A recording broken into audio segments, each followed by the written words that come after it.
Hello guys, welcome to back my YouTube channel. અત્યારે હું આવ્યો તો આપણે પાણી પાવા ઘઉં રાખેલા હતા અહીંયા કણે. એ ઘઉં તો નીકળી ગયા છે, અને ઘઉંની બાજુમાં અહીંયા આબાને એવું વાવેલું છે, અને અહીંયા નજીકમાં રીંગણીને એવું વાવેલું હતું. એમાં હજી ખડ હતું, તો કીધું સાફ સફાઈ કરી આપણે એમાં પાણી પાઈ દઈએ તો રીંગણીને એવું થઈ જાય. અને અહીંયા આંબા વાવેલા છે, 1 2 ને આરી છે સીતાફળી છે, ને એક આંબો ઉલો છે.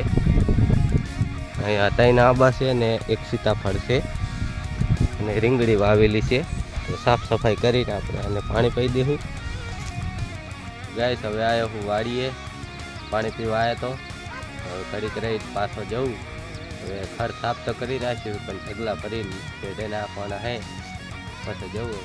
ગાઈસ, હું આવ્યો તો પાટિયાની નજીક વાડી છે અહીંયા. પછાટે ઘઉં વાયા હતા તુવેરમાં, કોઈક છોડવા હતા તુવેરના, ને ઘઉં પાકી ગયા હતી.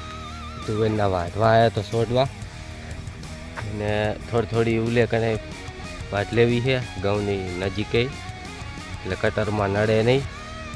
પણ હવે તો હાથ થઈ ગઈ છે, એટલે હવે જવું છે વાડીએ, અને કાલ આવીશ. સીતોડા તોડું હું મિત્રો, છે ને સીતોડા તમે ગમે એ કહેતા હોય, એનું નામ અલગ અલગ આવે. અમારી ભાષામાં સીતોડા કહે, તમારી ભાષામાં ગમે એ કહેતા હોય કોમેન્ટ કરજો. હાલો મિત્રો, આપણે સીતોડા તોડી લીધા છે. અહીંયા જ સીતોડા છે. આ તોરણિયાન પાટિયું છે, અહીં કને તોરણિયાન પાટિયાની બાજુમાં જ છે આ વાડી. આ તોરણિયાન પાટિયા આગળ સીતોડાના ઝાડવા છે આવે છે, અને આમાં તુવેર વાવેલી છે. આ તુવેર છે બહુ લાંબો છેડો છે આનો તો. મિત્રો, હવે કાલ મળીશું બીજા વિડીયોમાં.